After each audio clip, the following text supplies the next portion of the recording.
사상교회 식구님들, 지금부터 광고가 시작됩니다. 집중해서 들어주세요.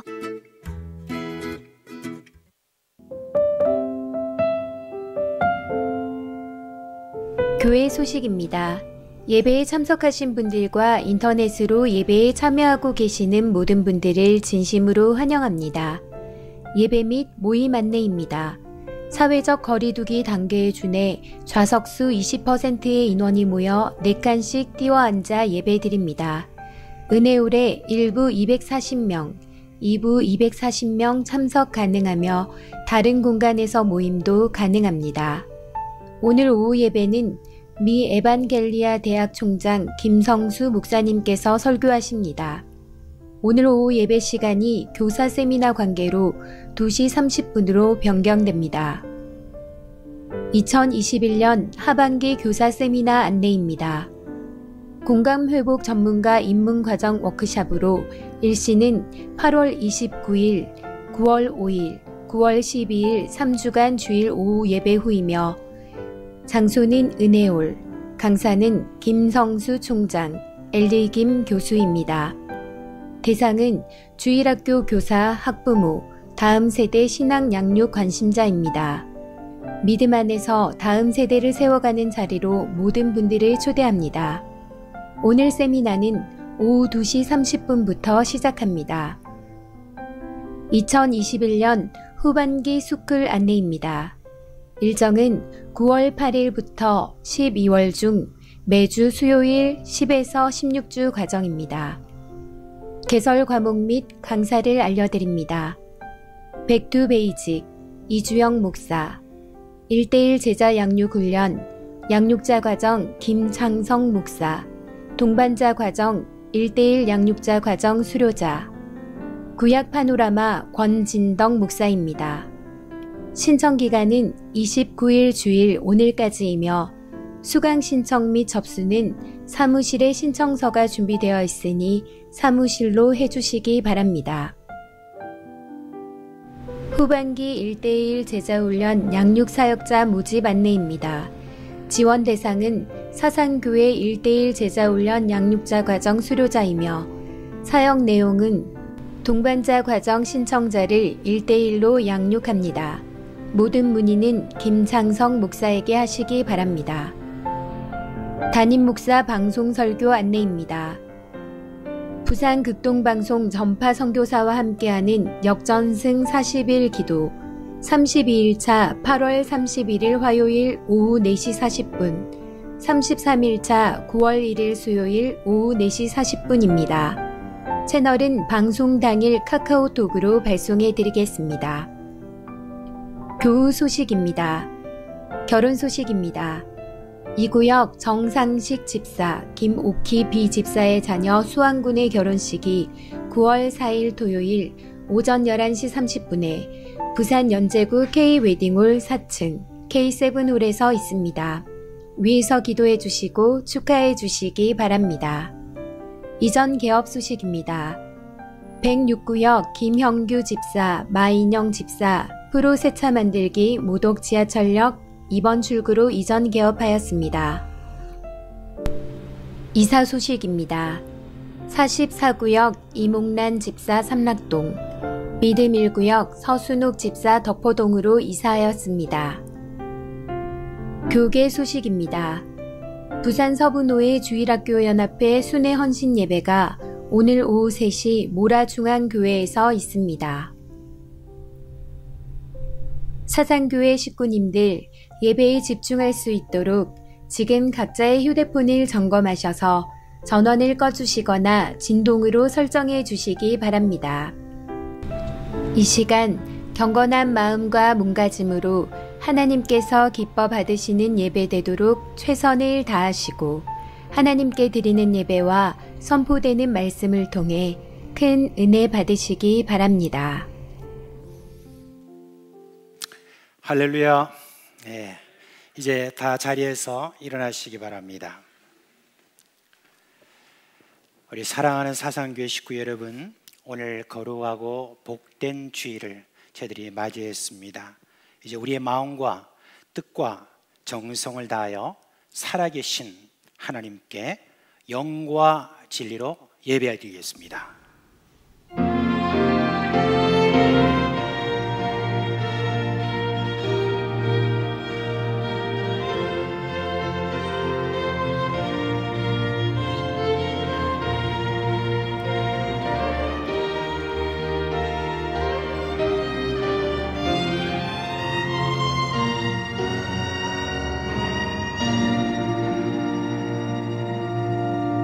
모든 영광을 받으시기에 합당하신 하나님, 우리의 찬양과 경배를 받으시고 크신 은혜를 베풀어 주옵소서. 예수님의 이름으로 감사하며 기도합니다. 아멘.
시간은 참회의 시간입니다. 지난 한 주간 우리가 살아온 삶을 돌아보면서 자신의 허물과 죄를 고백하고 깨끗함을 받는 그런 시간입니다.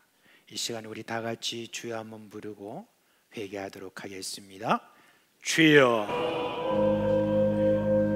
우리 주님,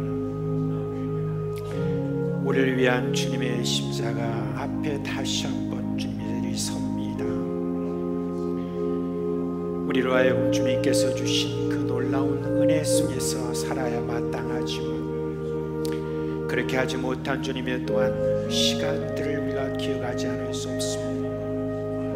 주여, 주님께서 하여 주신 그 은혜를 따라서 이 시간 우리 각자 가지고 있는 모든 허물과 죄를 주 예수 그리스도의 피로 깨끗이 져주신 그 은혜를 저희 사모하는 마음으로 이 시간 서게 해주시고, 주님이 주신 그 시침으로 말미암아 정결한 마음으로 정죄하는 예배자로 하나님 앞에 서기를 간절히 바라옵고 기도합니다.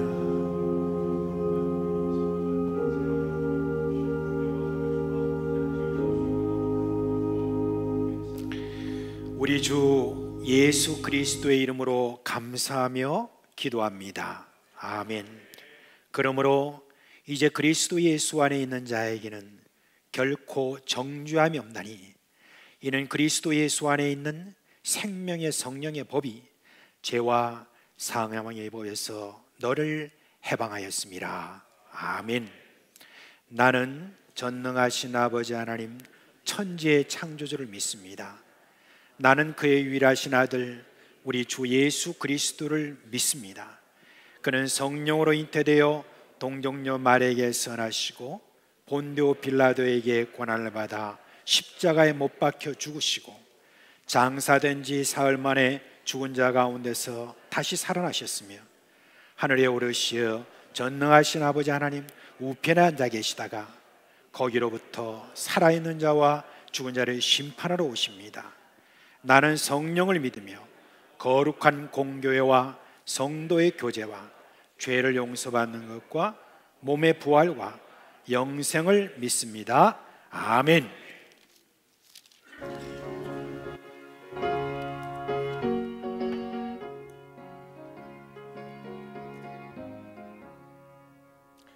나의 맘에 근심 가득하게 덮이고 슬픈 눈물 하염없이 흐를 때 인자하고 부드러운 음성으로 부르사 나를 위로하니 누가 있을까.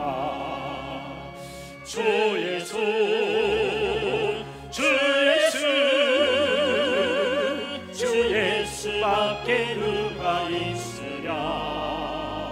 슬픈 아심될 때에 내 친구 되시는 구주 예수밖에 다시 없도다.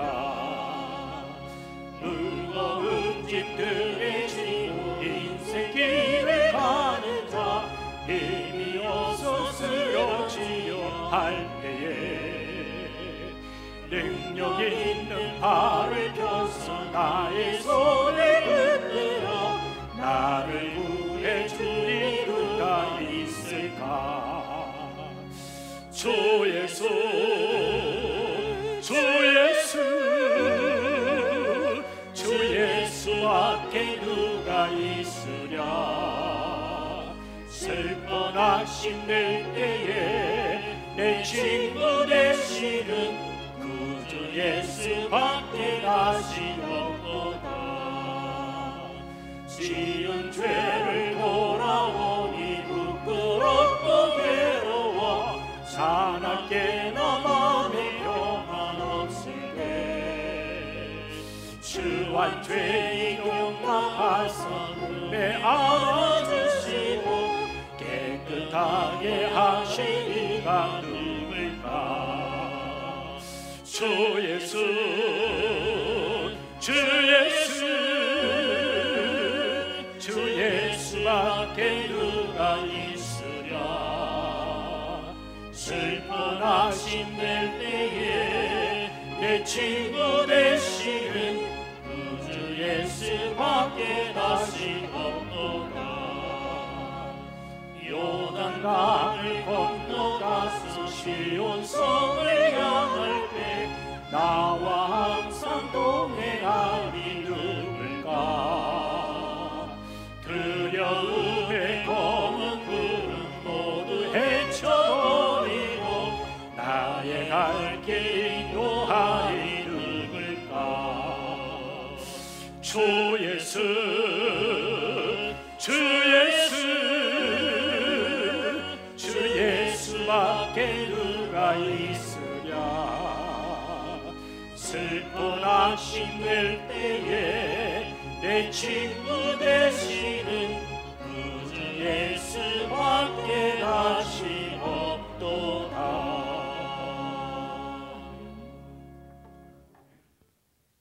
사랑과 은혜가 풍성하신 하나님 아버지, 우리를 죄에서 살리시기 위해 십자가에 희생하신 주님, 아들 예수 그리스도를 구원자로 믿는 자에게 영생을 선물로 허락하신 주님께 감사를 드립니다. 구원받은 백성들이 주를 경외하며 영광을 올려드리기 위해 예배로 모였습니다. 우리의 삶을 되돌아보면 여전히 연약하여 사탄의 유혹에 빠져 온갖 죄를 범하며 죄악과 고통의 올무에서 헤매며 살아왔음을 고백합니다. 회개하오니 십자가의 보혈로 정결케 하옵소서. 사죄의 은총을 받은 성도들이 보혈의 공로 의지하여 주 앞에 예배자로 담대히 나아갑니다. 주님을 만나게 하시고 알게 하시고 십자가의 은혜를 깊이 깨닫는 시간 되게 하옵소서. 코로나 상황이지만 대면과 비대면의 예배 가운데 임재하여 주시고 있는 곳에서 신령과 진리로 예배하오니 영광을 받아 주시옵소서. 신실하신 하나님, 지속되는 코로나 상황이 많이 불편합니다. 불평을 앞세우기도 합니다. 때로는 불안하고 삶이 어려워 이로 인해 힘든 주의 자녀들도 많이 있습니다. 이런 상황을 통해 선이 이끌어가 가실 주님의 뜻을 발견하고 이 난국을 신앙으로 대처해나갈 수 있는 믿음을 주시옵소서. 원하옵기는 속히 멈춰져서 주님을 마음껏 예배할 수 있는 기쁨의 날을 맛보게 하옵소서. 이 나라 이 민족을 긍휼히 여겨 주시옵소서. 우상을 버리고 회개하는 민족, 하나님을 두려워하는 정직한 민족 되게 하옵소서. 정치와 사회, 교육, 국방 모든 영역에 안정을 허락하시며 하나님의 역사하심을 보게 하옵소서. 특별히 북한 땅 지하 교회에서 고통 가운데 울부짖는 주의 백성들의 기도를 들으시며 구원으로 인도하여 주시옵소서.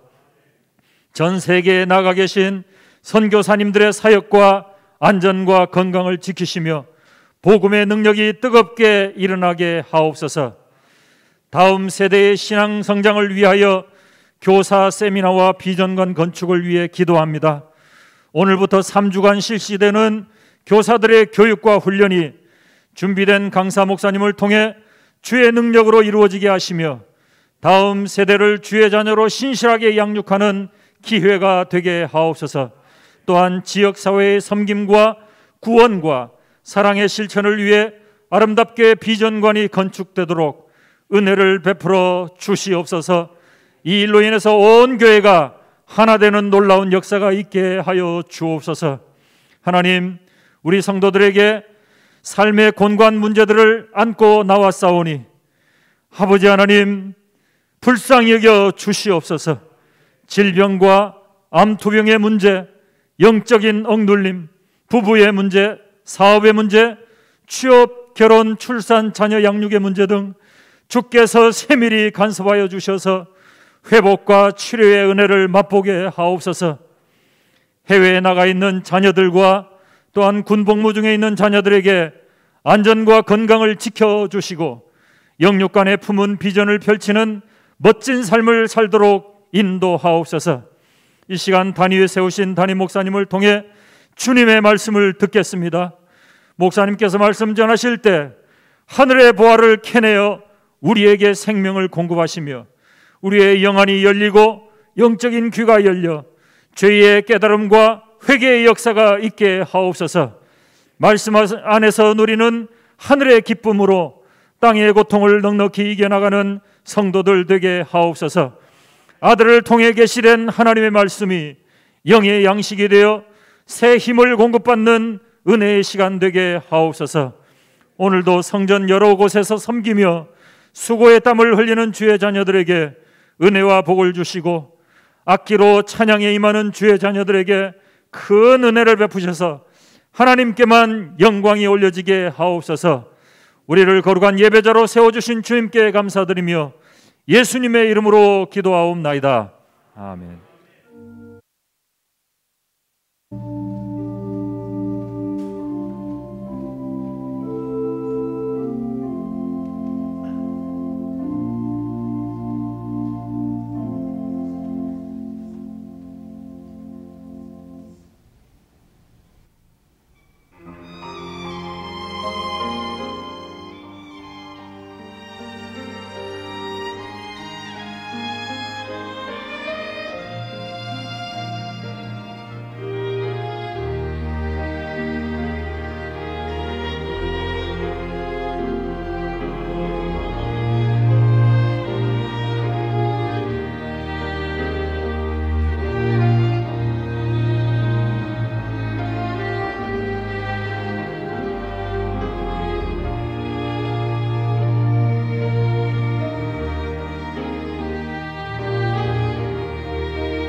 이제 우리 드려진 헌금 하나님께 봉헌하겠습니다. 함께 기도합니다.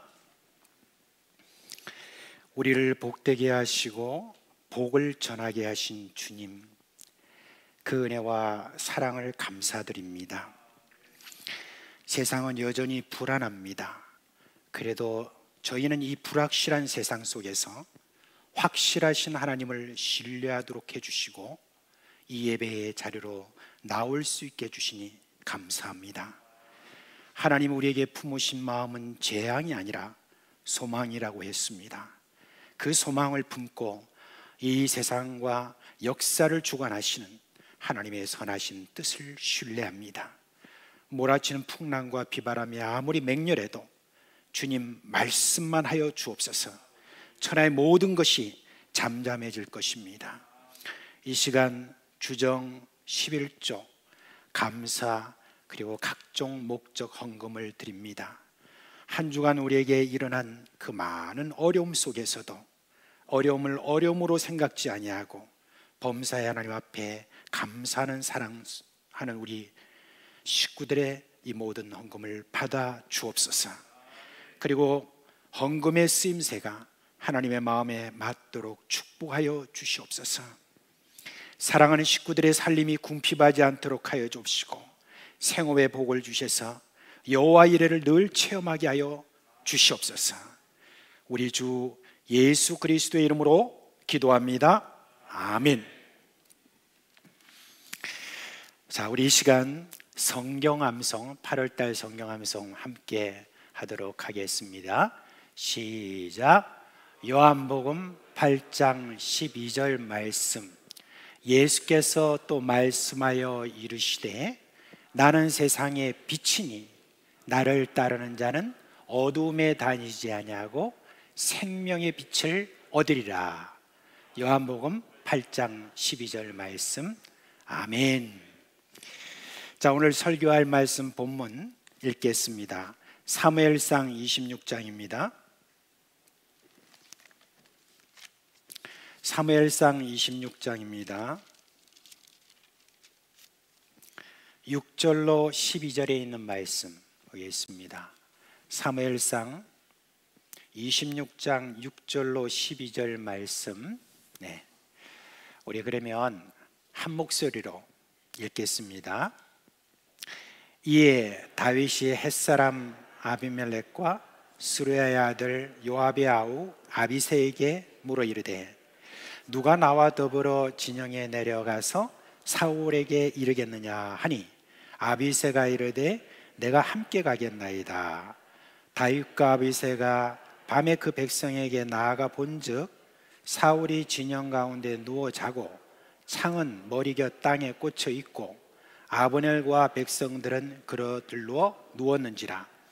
아비새가 다윗에게 이르되 하나님이 오늘 당신의 원수를 당신의 손에 넘기셨나이다. 그러므로 청하오니 내가 창으로 그를 찔러서 단번에 땅에 꽂게 하소서. 내가 그를 2번 찌를 것이 없으리다 하니 다윗이 아비새에게 이르되 죽이지 말라. 누구든지 손을 들어 여호와의 기름 부음 받은 자를 치면 죄가 없겠느냐 하고 다윗이 또 이르되 여호와께서 살아계심을 두고 맹세하노니 여호와께서 그를 치시리니 혹은 죽을 날이 이르거나 또는 전장에 나가서 망하리라. 내가 손을 들어 여호와의 기름 부음 받은 자를 치는 것을 여호와께서 금하시나니 너는 그의 머리 곁에 있는 창과 물병만 가지고 가자 하고 다윗이 사울의 머리 곁에서 창과 물병을 가지고 떠나가되 아무도 보거나 눈치채지 못하고 깨어있는 사람도 없었으니 이는 여호와께서 그들을 깊이 잠들게 하셨으므로 그들이 다 잠들어 있었기 때문이었더라. 아멘. 여러분, 최근에 모범 택시라고 하는 그런 드라마가 아주 인기가 있었다고 그렇게 합니다. 네, 사회의 법이 억울한 사람의 한을 풀어주지 못하니까 악인들을 응징하는 자들이 나서서 해결해 주는 그런 줄거리입니다. 여러분, 법이 아무리 촘촘해도 돈이 있고 권력이 있는 그런 사람들은 요리조리 법망을 피하게 되니까 사람들의 마음속에 굉장히 불만이 많이 쌓였던 것 같아요. 그러니까 이런 자라도 나와가지고 좀 처벌을 해줬으면 좋겠다라고 하는 그런 마음을 표현한 것이 아닐까, 그런 생각이 듭니다. 그렇다고 이 사회가 그런 식으로 가면 안 되죠. 한겨레 신문에 남지은 기자라고 있는데 이 모범택시를 다루면서 속이 시원하십니까? 라고 하는 말로 반문하면서 이런 사회로 가지 않기 위해서는 법의 허점을 어떻게 하든지 우리가 보완을 해야 된다라고 더 법을 만들자, 그렇게 합니다. 글쎄요, 끊임없이 법을 만들어내지만 여러분, 온전한 평안으로 갈 수 없다는 것을 우리가 많이 알고 있습니다. 그리고 조선일보의 신동훈이라고 하는 그 기자는 문제 해결을 위해서 개인의 폭력에 의존하는 자경주의 세관을 드러냈다는 점에서 우리 사회가 퇴행을 하는 징후를 보여주는 것이다 라고 이렇게 비판을 했습니다. 사실 그렇죠. 법을 벗어나서 사람들을 응징하는 그런 것이 사회에 가져오는 그 문제는 더 큽니다. 왜 그렇습니까? 그 모험택시를 운영하는 운영진이 절대선을 가지고 있는 자들이 아니잖아요. 이들 역시 죄의 본성을 가지고 있는 인간들입니다. 하나님이 이 세상을 다스리시는 방법은 이와는 달라요. 하나님은 우리 스스로 원수를 갚고 응징하고 감정적으로 대응하는 것, 이것을 막으십니다. 그런 하나님의 마음을 잘 이해하고 순종하는 그런 이들을 위하여서 여러분, 이 역사는 평안한 세상을 만들어 간다는 것을 우리에게 보여주고 있습니다. 그 대표적인 예가 누구냐? 바로 다윗입니다. 악령에 사로잡혀 가지고 길길이 날뛰는 그런 왕으로 인해서 이스라엘의 위기가 왔습니다.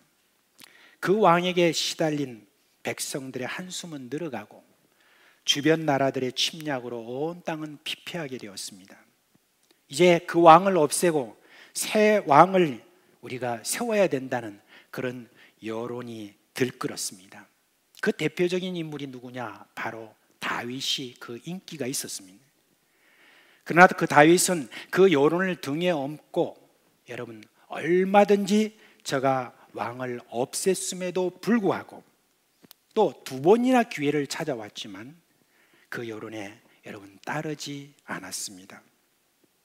다윗이 왜 그랬을까?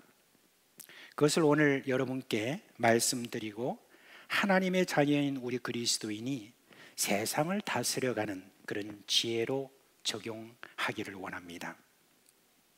다윗은요, 기름 부음 받은 자에 대해서 자신이 직접 죽여서는 안 된다는 그런 생각을 하고 있습니다. 그리고 자신뿐만 아니라 부하들에게도 그렇게 단도리를 지금 하고 있습니다. 그러면 그 기름 부음 받은 자 누군가 좀 한번 먼저 좀 살펴봤으면 합니다.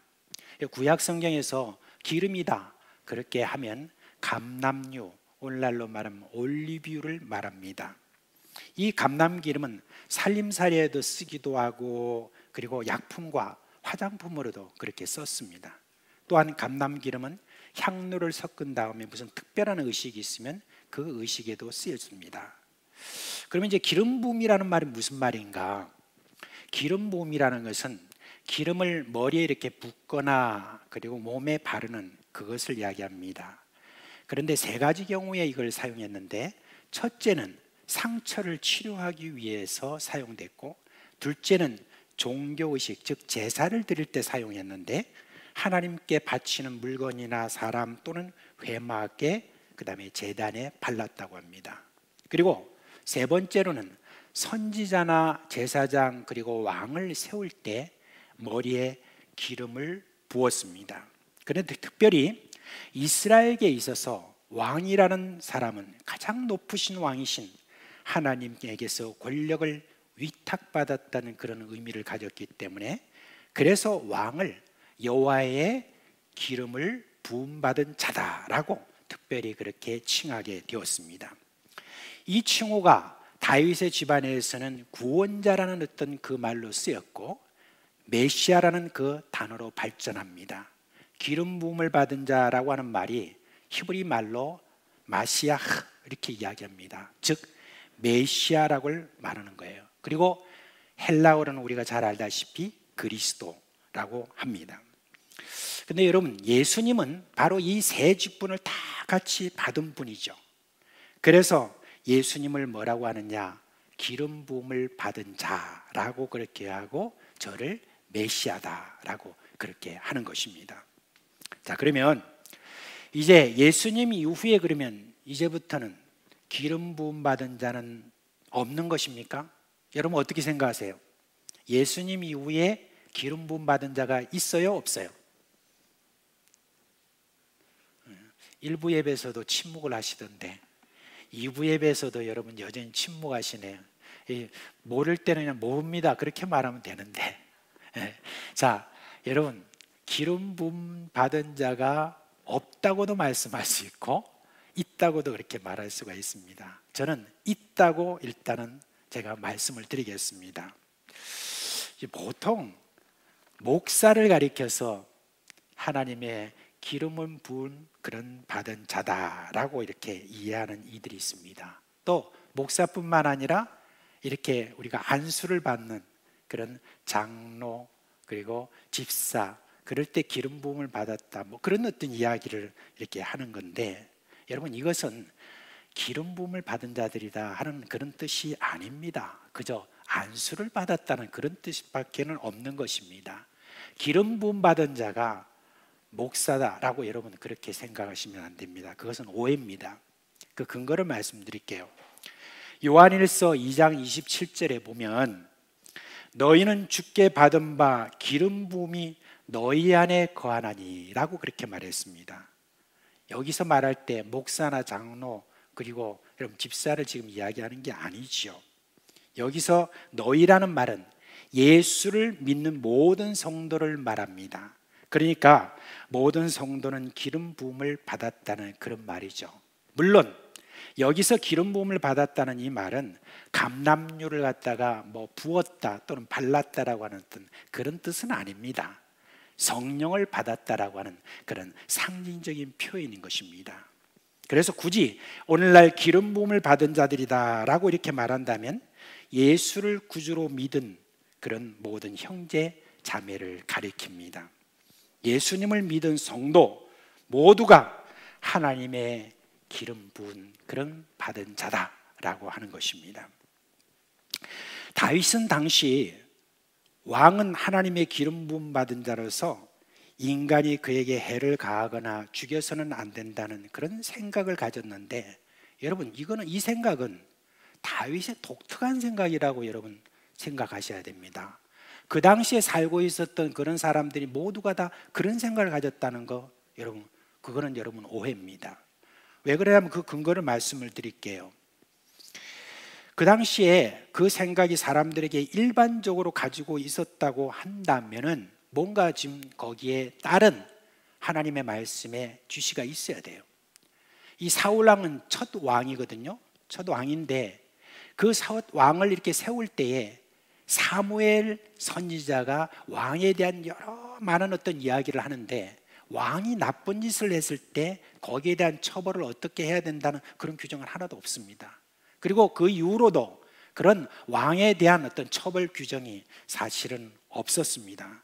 그렇기 때문에 사람들마다 자기 나름대로 생각을 했겠지만, 그런데 이제 사람들이 왕은 죽여도 된다라고 하는 그런 생각을 가지게 된 어떤 그 하나의 지금 예를 여러분 들어드린다면, 다윗의 부하들이 이제 사울 왕의 앞에 지금 있는데 저 사울 왕을 죽일 그런 지금 기회를 잡았어요. 그랬을 때 저들이 한 말이 있습니다. 아비새 같은 사람이 이렇게 말하죠. 여기에 보니까 하나님이 오늘 당신의 원수를 당신의 손에 넘기셨습니다 라고 지금 그렇게 이야기하는 것을 보아서, 그리고 이번뿐만 아니라 그 앞전에도 그 내용을 보면은 여러분 그 당시에 그런 사람들은 왕을 반드시 우리는 우리 손으로 죽이면 안 된다라고 하는 그런 생각이 없었다는 것입니다. 죽여도 된다, 그런 생각을 가지고 있었습니다. 자, 그런데 왜 다윗은 유독 그렇게 해서는 안 된다라고 그렇게 여러분 생각했을까요? 자, 당시 사울 왕의 상태가 어땠느냐? 사울 왕이 하나님의 말씀에 순종을 하지 않았어요. 그러자 하나님이 사무엘 선지자를 보내가지고 꾸중하시죠. 뭐라고 하십니까? 하나님은 제사보다 순종을 더 원하신다라고 처음에 그렇게 이야기를 했어요. 그러니까 왕이여 속히 되돌아와서 순종을 하십시오. 그런데도 불구하고 이 사울 왕이 그 말을 듣지 않았습니다. 그러니까 이번에는 하나님께서 하나님의 부르시는 악한 영을 보내셨다고 그랬습니다. 여기서 하나님의 부르시는 악한 영은 여러 정황으로 볼 때 사탄을 이야기하는 것이죠. 사탄을 하나님께서 보내셨다. 뭐가 좀 이상하게 여러분 들릴지는 모르겠습니다만, 하나님의 부리시는 영이라고 했을 때 여러분, 하나님은 사탄도 부리고 계시는 그런 분이라는 거 여러분 꼭 아셔야 됩니다. 우리가 그 근거를 보면 어디에 있습니까? 욥기에 나와 있잖아요. 욥기에 보면은 우리는 하늘에서 그런 일이 일어날 줄을 꿈에도 생각지 못했는데 세상에 그 욥기에 보면 그런 일이 있어요. 하나님께서 회의를 여시는데 그 천사들이 다 회의석상에 이렇게 다 왔다, 그 정도로 우리가 생각할 수 있는데 세상에 거기에 사탄이 참여를 하는 거예요. 사탄이 거기에서 참여해가지고 지 말 할 거를 또 하는 거예요. 그런 걸 이렇게 보면은 사탄이 이제 그 이후에 하나님의 명을 받아서 그렇게 하는 것을 보면 하나님이 그렇게 딱 이렇게 지도하고 계신다는 거, 하나님의 지도하에서 한계를 가지고 지금 이 사탄이 어떤 일을 하니까 이것은 하나님의 부리시는 영이다라고 했을 때 여기 지금 사탄을 이야기하는 겁니다. 근데 목적이 있죠. 어떤 목적이 있습니까? 하나님은 이 사탄을 부리셔서라도 사울 왕이 어떻게 하기를 원하십니까?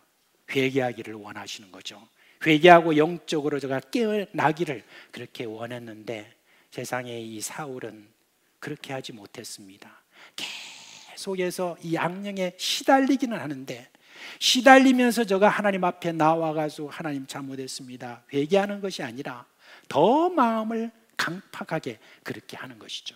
그렇게 이제 계속 하니까 여러분 그렇게 되다 보면은 사탄의 마음을 비슷하게 그렇게 가지게 되는데, 급기야 자기를 그렇게 위해서 충성스럽게 했던 이 다윗 장군, 그 다윗 장군이 와가지고 저가 악령에 시달릴 때 이렇게 하프를 켜면서 찬송하면서 그 악령을 쫓아내주고 하는 바로 이 고마운 다윗을 어떻게 하겠습니까? 시기해가지고 저를 창으로 몇 번이나 찌르려고 그렇게 던지고 그렇게 했는데 견디다 못해서 결국은 다윗이 어떻게 했어요? 도망갔죠. 그런 어떤 형편에 있었습니다. 그 사실을 여러분 주변 사람들이 많이 알게 됐습니다. 소문이 다 퍼지게 되었습니다. 그런 어떤 형편에 지금 다윗이 이렇게 있었습니다. 말하자면 사울은 다윗의 평생의 원수로 있었다는 바로 그 이야기인 것입니다. 그런데 여러분 다윗이 만약에 왕을 죽였다고 합시다. 죽인다고 누가 욕할 사람이 어디 있겠습니까? 사람들은 다윗이 얼마나 참았으며 자기를 보호하는 차원에서라도 사울왕을 죽였다고 한다면 모두가 다 이해할 거예요. 그 다음에 자기 손으로 하지 않고 부하가 그렇게 한다고 한다면 사람들이 더 많이 이해했을 것으로 보입니다. 그런데 다윗은 자기뿐만 아니라 부하에게도 손을 대지 말라고 금했습니다. 왜 그랬을까? 우선 좀 생각해 볼 수 있는 것은 하나님에 의해서 세워준 사람이었기 때문에 존중함이 있었다. 이것은 그 사람 자체에 대한 존중보다는 하나님의 택하심에 대한 그런 존중이었다. 우리가 그렇게 볼 수가 있습니다. 하나님의 기름 부음 받은 자를 판단하기까지는, 하나님이 그렇게 판단하시기까지는 자신의 판단을 유보했다는 그런 말입니다. 그래서 다윗은 사울왕의 현재 상태가 비정상이라도 직접 정상으로 돌려놓으려고 그렇게 하지 않았어요. 그 기름 부음 받은 자에 대한 판단은 하나님의 권한이라고 그렇게 생각을 했습니다. 그런데 여기는 여러분 거기에서 멈추는 게 아니라 그 다음 우리가 좀 살펴볼 것이 있어요.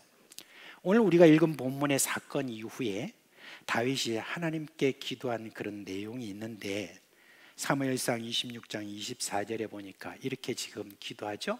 우리 다 같이 한번 읽어볼까요? 시작. 오늘 왕의 생명을 내가 중히 여긴 것 같이 내 생명을 여호와께서 중히 여기셔서 모든 환난에서 나를 구하여 내시기를 바라나이다 라고 했습니다.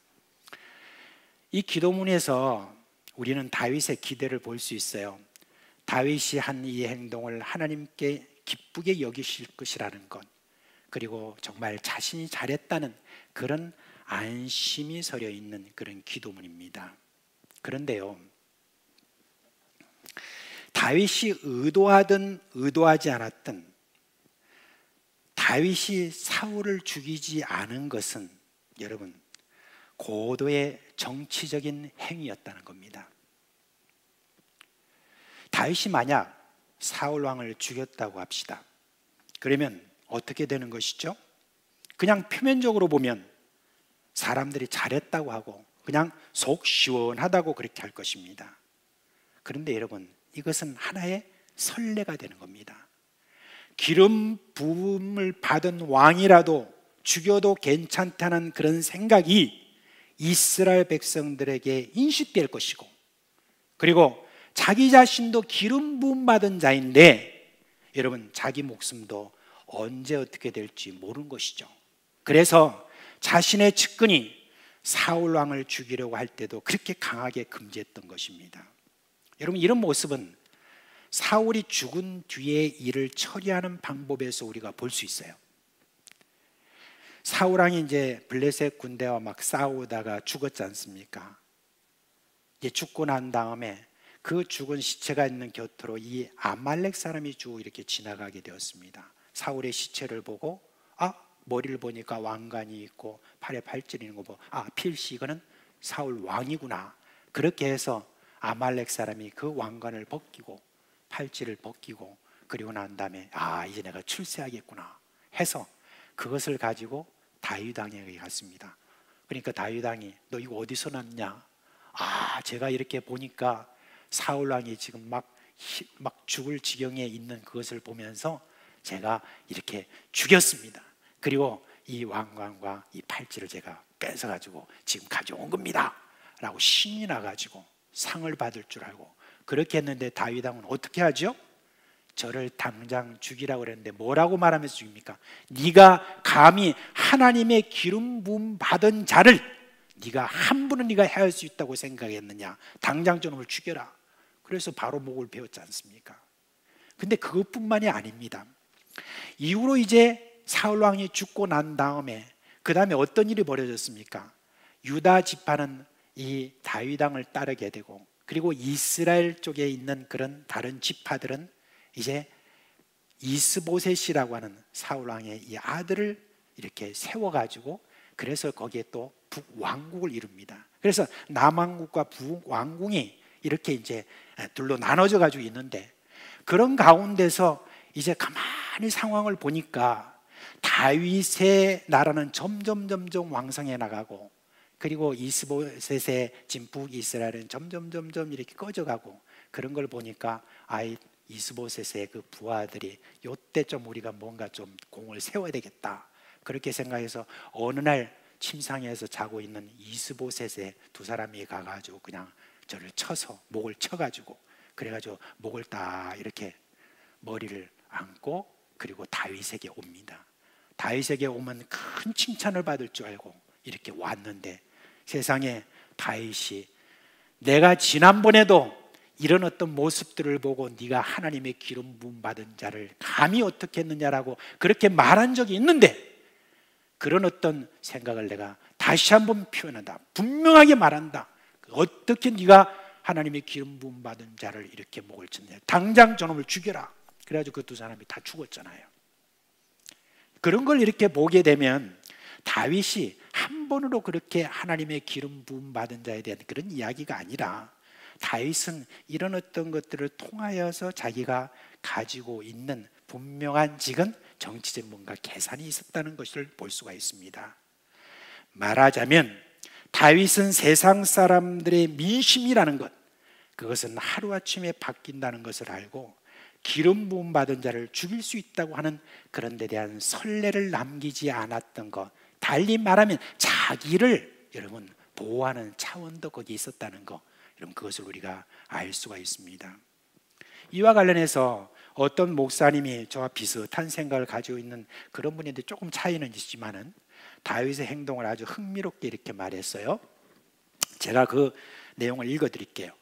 만약에 다윗이 사울 왕을 직접 죽였다면 그 후에 어떤 일이 벌어지게 되었는지 생각해 보면 답이 납니다. 다윗이 사울 왕을 죽여서 그의 학대에서 벗어날 수 있다는 것 외에 얻을 수 있는 이득이 전혀 없다는 것을 알게 되실 것입니다. 다윗이 사울 왕을 죽이면 그 후에 어떤 일이 벌어지겠습니까? 정통성 있는 왕을 죽인 반란군 수기가 됩니다. 유다 지파를 비롯해서 이스라엘 백성들에게 다윗은 왕을 죽인 자라는 악명을 뒤집어 쓰게 되고 환영받는 왕으로 등극할 기회를 잃게 됩니다. 그리고 사울 왕이 죽고 나면은 다윗이 바로 왕이 되는 게 아니에요. 사울 왕의 뒤를 이어 요나단이 왕위에 오르게 됩니다. 사울 왕은 죽었지만 사울 왕 체제를 지탱하는 세력은 그대로 남아있고 다윗을 따르는 병사 400에서 600명만으로는 그들을 몰아내고 스스로 다윗이 왕조를 건설할 능력이 없다. 다윗이 요나단 왕을 또 대적할 수도 없다. 그리고 요나단 왕을 대적할 이유가 없는 것은 요나단 왕을 다윗이 얼마나 사랑했느냐. 그러니까 요나단의 왕의 부하로 충성을 바칠 그런 신하로만 남았을 것이다 라고 그렇게 이야기했습니다. 참 그런 면에서 다윗은 정치적으로 뛰어난 감각을 가지고 있다고 우리가 볼 수가 있습니다. 근데 여러분, 이 감각은 어디에서 왔을까요? 제가 2주 전에 다윗의 그 골리앗과의 싸움에 대한 그 이야기를 하면서 다윗이 얼마나 물맷도 훈련을 여러분 열심히 그렇게 했는가 하는 것과 동시에 이 골리앗 앞에 그렇게 담대하게 설 수 있었던 그의 그 배경에는 하나님과 깊은 교제 가운데 있었다는 것을 여러분께 말씀을 드렸습니다.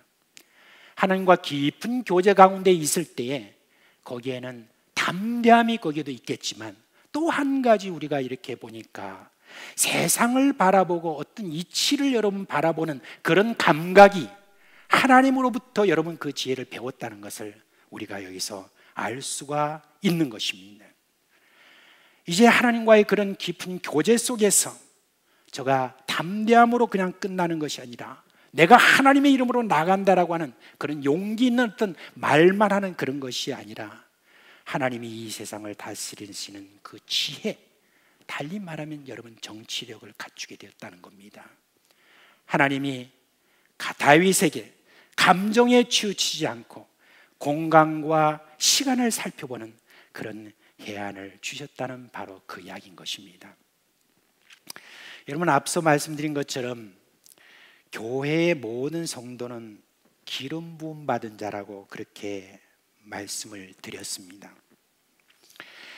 기름 부음 받은 자에 대해서 우리가 취해야 될 그런 행동 중에 오늘 다윗을 통해서 그것을 우리가 배울 수가 있습니다. 우리는 우리의 형제 자매들에 대해서 쉽게 비판하거나 욕하고 무시하는 어떤 그런 일을 하는 그런 사람들은 필시 하나님과의 깊은 교제가 없는 사람이라고 말할 수가 있습니다. 그런 자는 참으로 어리석은 자입니다. 우리 예수님께서 말씀하셨잖아요. 형제를 향하여 나가라. 말하자면 저를 못된 놈이라든지 이런 식으로 욕을 하는 그런 사람들에 대해서는 저를 살인한 사람으로 여길 정도로 아주 심각하게 하나님은 그렇게 생각한다는 것, 여러분 이렇게 경고하셨지 않습니까? 그리고 형제를 비판하지 말라고 이렇게 말씀하실 때 형제의 눈에 있는 티를 보고 네 안에는 들보를 보지 못하느냐 이 어리석은 자야라고 그렇게 예수님께서 말씀해 주시면서 형제에 대한 그러한 것을 얼마나 여러분 우리 예수님께서 강하게 이렇게 말씀해 주셨는지 모릅니다. 우리 모두는 하나님의 기름 부음 받은 형제 자매, 그리스도 예수의 피로 값주고 사신 형제 자매로서 우리가 서로 취해야 될 그런 아주 중요한 행동이 바로 여기에 나와 있습니다. 여러분, 교회 안에도 이런 정치가 필요해요. 교회 안에도 정말 교회가 평안하게 그렇게 잘 이렇게 가기 위해서는 형제 자매들이 가지고 있는 어떤 허물이라든지 이런 모든 것들에 대해서 계속 비판하는 어떤 그런 것보다는, 여러분, 지금 다윗이 가지고 있는 이 태도, 내가 하나님의 기름 부음 받은 자를 함부로 할 수 없다라고 하는 그 마음, 존중하는 그 마음. 뭘 존중하느냐? 하나님께서 저를 택하셨다, 하나님께서 저를 구원하셨다, 하나님께서 피로 값주고 사셨다라고 하는 그와 같은 우리의 존중하는 그 마음은 하나님을 존중하는 것이기 때문에, 그를 통하여서 하나님 얼마나 놀라운 일들을 여러분 행하실까요? 다윗을 통해서 그와 같은 일들을 우리가 볼 수가 있지 않습니까? 여러분, 우리는 형제 자매들에 대해서 함부로 비판하고 함부로 욕하고 함부로 저를 무시하고 이렇게 하는 것은 하나님을 무시하는 것과 똑같다라고 하는 그런 어떤 생각을 우리가 갖고 있어야 되는 것입니다. 그게 여러분, 교회 안에서 정말 평안으로 이끌고 교회를 잘 되게 하는 그런 사람이 되는 것입니다. 자, 근데 구약 성경의 여러 인물과 성전의 제사와 제물은 종종 예수님으로 우리가 비교되지요. 그 중에 다윗은 그 누구보다도 예수님의 그림자로서 탁월한 위치에 있습니다. 다윗에게서 우리는 예수님의 이런 인격을 우리가 볼 수가 있습니다. 그런데 예수님은 한 걸음 더 나아갑니다. 그 기름 부음 받은 자에 대해서만 존중하는 것이 아니라 모든 사람을 대상으로 그렇게 하라는 거예요. 마태복음의 산상보훈에서 예수님께서 이렇게 말씀하셨죠. 우리 다 같이 한번 마태복음 5장 43, 44절 읽겠습니다. 시작. 또 내 이웃을 사랑하고 내 원수를 미워하라 하였다는 것을 너희가 들었으나 나는 너희에게 이르노니 너희 원수를 사랑하며 너희를 박해하는 자를 위하여 기도하라. 아멘. 예, 예수님께서 분명히 이 말씀을 하셨습니다. 근데 이 예수님의 마음을 누구보다도 잘 이해한 사도 바울, 그 사도 바울이 또 이렇게 편지를 쓰면서, 로마에 있는 교회에 편지를 쓰면서 이렇게 말했습니다. 로마서 12장 19, 20절 같이 해봅시다. 내 사랑하는 자들아, 너희가 친히 원수를 갚지 말고 하나님의 진노하심에 맡기라. 기록되었으되 원수 갚는 것이 내게 있으니 내가 갚으리라고 주께서 말씀하시니라. 네 원수가 줄이거든 먹이고 목마르거든 마시게 하라. 그리하므로 내가 숯불을 그 머리에 쌓아 놓으리라 라고 그렇게 말씀하셨습니다. 예수님은 우리가 그저 믿는 사람들 중에 어떻게 처신할 것이라고 하는 그 정도에 머무는 그런 사람들이 아니라 신불신 상관없이 세상을 상대로 한 그런 이들이라는 거, 그걸 예수님께서 말씀해 주셨습니다. 여러분, 예수님은 우리를 향하여서 뭐라고 하셨습니까? 너희는 세상의 소금이다라고 그랬습니다. 교회의 소금이다 이렇게 하신 것이 아닙니다. 어떤 공동체의 소금이라고 한 것이 아닙니다. 너희는 세상의 빛이다 그랬을 때 그 방점은 어디 있습니까? 세상이라고 하는 것을 상대로 한 그런 사람이라는 거. 우리가 구약 성경에서 신약 성경으로 오면서 우리의 모든 직분들이 이렇게 확 띄어진 걸 여러분 아십니까? 이제는 우리의 어떤 이스라엘 공동체라는 것이 아니라 온 세상을 대상으로 해서 우리가 세상의 빛이고 세상의 소금이고, 그리고 오늘 여기에 나와 있는 예수님의 말씀처럼 온 세상을 향하여서 우리가 이와 같은 행동을 하라고 그렇게 예수님께서 말씀하고 있는 것입니다. 하나님이 우리에게 가르쳐 주시는 이 세상을 다스리는 방법이 무엇입니까? 원수를 사랑하고 박해하는 자들을 위하여 기도하라. 원수가 줄이거든 먹이고 목마르거든 마실 것을 주라. 그렇게 하십니다. 그러면 원수는 누가 갚나요? 라고 그렇게 여러분 되물을 수 있습니다. 그랬을 때 답은 여기 있습니다. 원수 갚는 것은 내가 할게.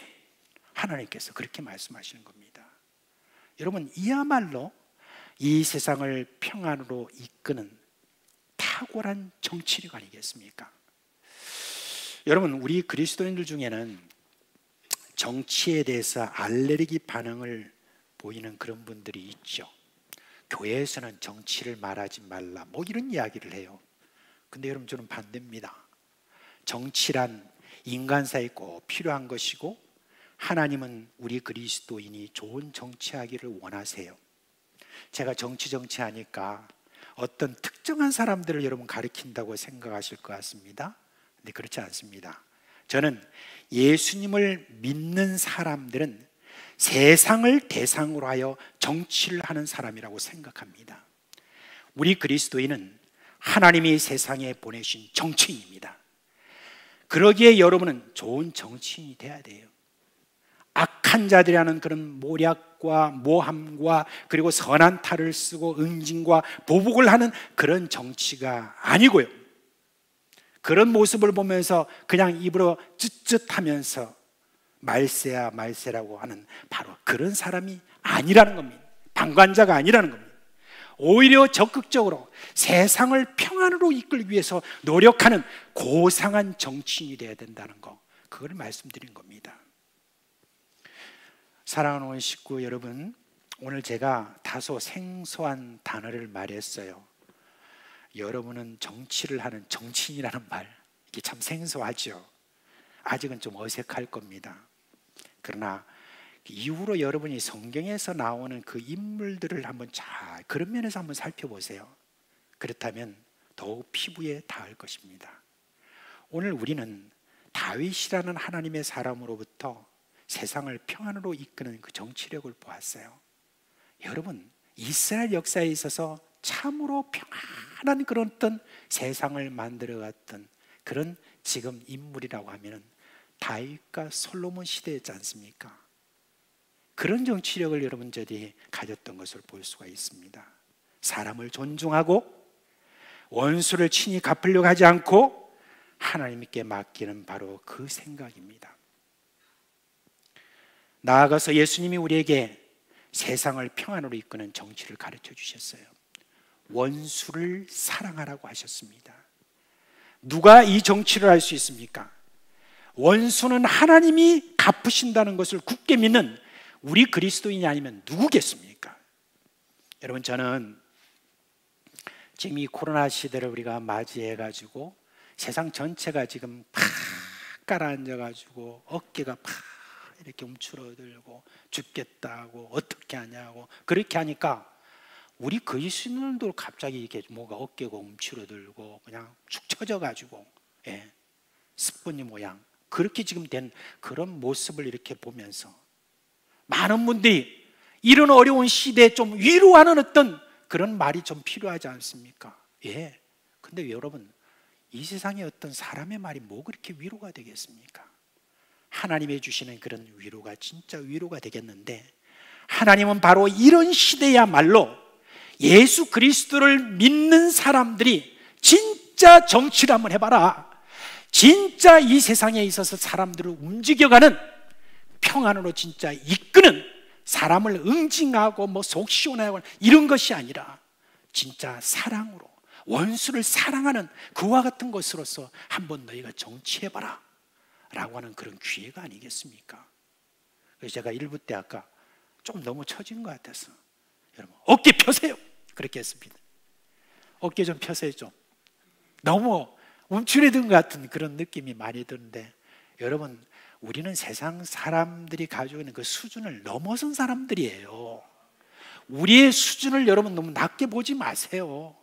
하늘에 앉혀진 사람들이에요. 우리가 그런 사람으로서, 하늘에 앉혀진 사람으로서 분명한 태도를 보여야죠. 이 세상 사람들처럼 그냥 그렇게 정치인들한테 모든 걸 맡긴다든지 뭐 음모 이런 모든 것들 서로 요즘 말하는 거 보면 내가 너무 기가 막혀가지고, 어떻게 저렇게 함부로 서서 저렇게 말을 하느냐, 너무 기가 막혀가지고, 여러분 거기에다 우리가 생각할 것이 아니라 참으로 참된 정치인, 하나님이 세우셔서 이 세상을 다스려가는 그같은 핵으로서 만들어주신 그런 사람이 그리스도인입니다. 하나님을 믿는 백성으로서 하나님이 충분히 우리에게 그런 능력을 주시고 약속을 주셨습니다. 내가 원수 갚는 것은 알아서 할게. 너희는 그저 내가 말한 대로 그냥 사랑해, 그리고 봐줘, 용서해줘, 그리고 친절해줘, 그리고 안아줘. 그렇게 하는 그 지금 이 도를 가지고, 그리고 여러분 이 세상을 다스려가는 그런 우리가 정치를 해야 되지 않겠습니까? 사랑하는 식구 여러분, 이 정치력 가집시다. 그리하여 이 땅의 사람들을 평안으로 이끄는 그 선도에서는 저와 여러분 되기를 주님의 이름으로 축원합니다. 자, 이제 자리에서 다 같이 일어나시겠습니다. 찬송가 우리 347장에 여러분 이 가사를 다 보세요. 347장.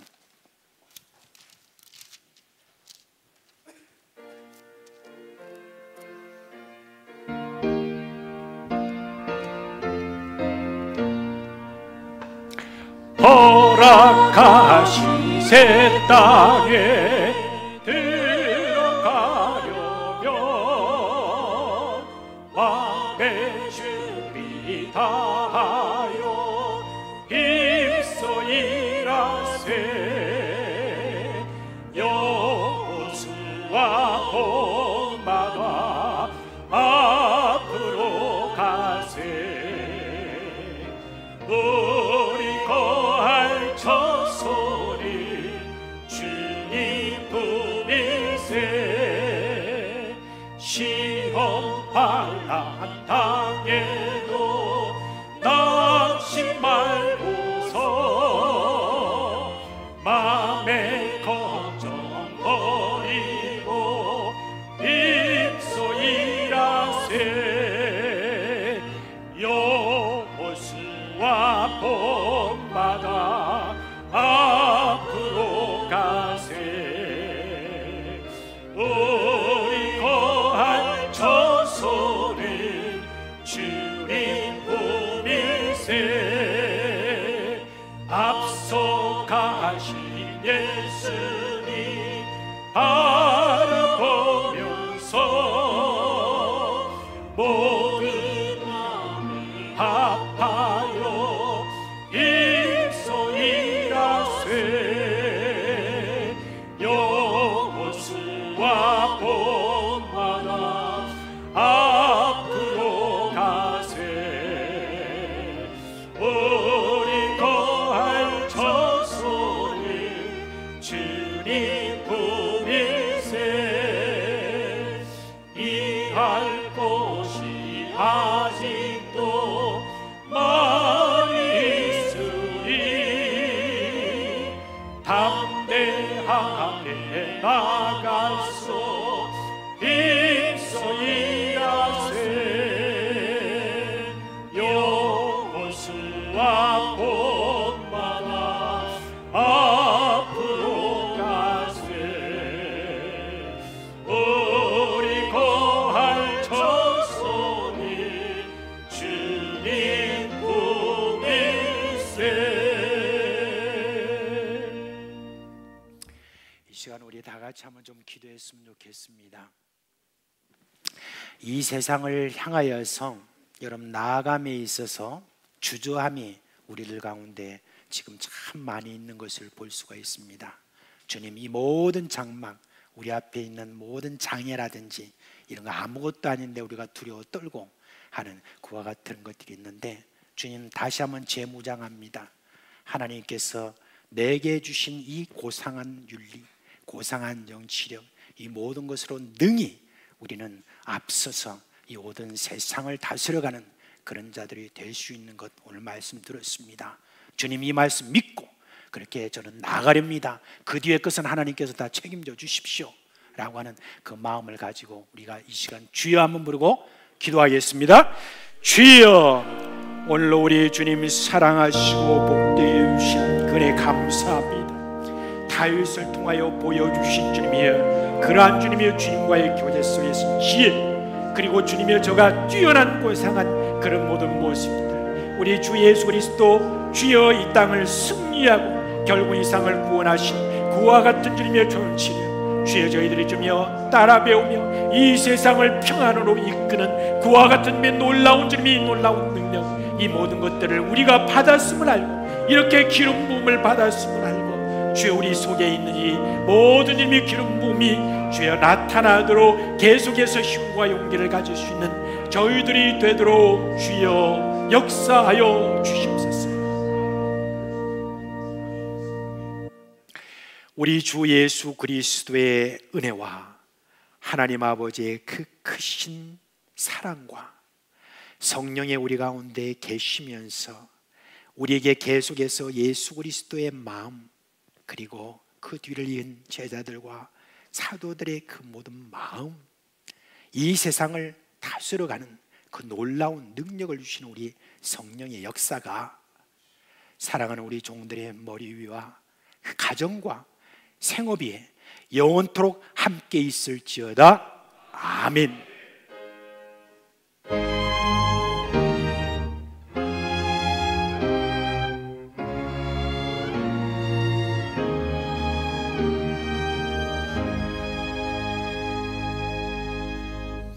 예, 우리 자리에 잠시 앉아 주시겠습니까? 서로 한번 좀 인사하시죠. 우리 정치 잘합시다. 예, 됐습니다. 자, 오늘 참 귀하신 분이 오셨어요. 이제 그동안에 우리 부산 극동 방송에 또 이렇게 수고하셨던 목사님이 서울로 가시고, 이번에 이제 새로 우리 부산 극동 방송 지사장으로 오신 성영호 목사님과 또 격림 파트를 맡고 계시는 두 분이 이렇게 오셨어요. 그래서 우리 성영호 목사님 나오셔서 잠깐 인사의 말씀해 주시기 바랍니다. 한번 와주세요. 일로 올라오세요. 일로 오세요. 아, 그래요?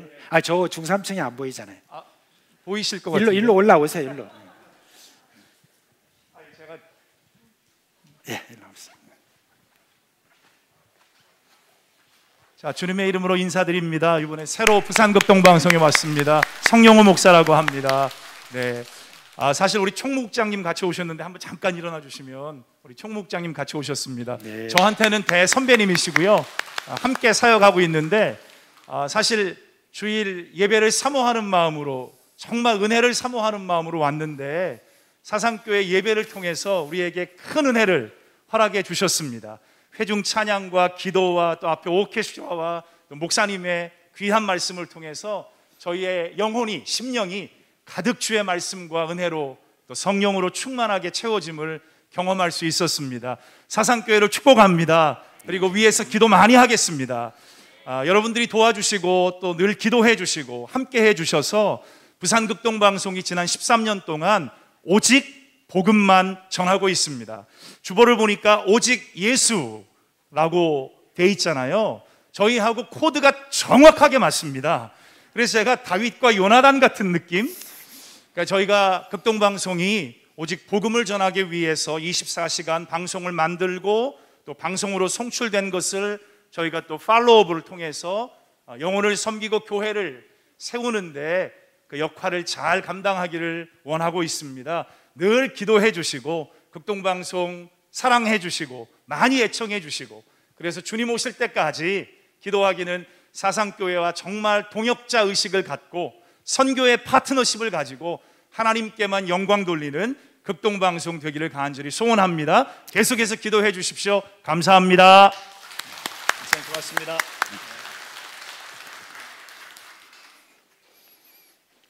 미남이죠, 그죠? 네, 이번에 이렇게 오셔서 참 감사하고, 또 이제 여러분 또 안 가시려고 하는 것 같아요. 자, 이제 한 주간 또 하나님께서 주시는 은혜와 평강에 여러분 가정에 함께하기를 주님의 이름으로 축원합니다. 네.